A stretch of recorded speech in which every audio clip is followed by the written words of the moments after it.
सिडको परिसरातील काळेमळा येथे सकाळी 9 वाजेच्या सुमारास घरच्या दुसऱ्या मजल्यावर खेळणारा 2 वर्षीय चिमुकला अचानक खाली पडला. त्याला खासगी रुग्णालयात उपचारासाठी दाखल करण्यात आलं असून त्याची प्रकृती स्थिर असल्यानं घरच्यांनी सुटकेचा निश्वास सोडलाय.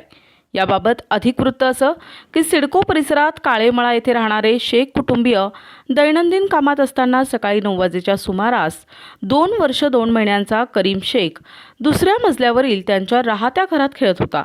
खेळता खेळता तो घराच्या गॅलरीच्या रिलिंगवर पकडून उभा राहिला.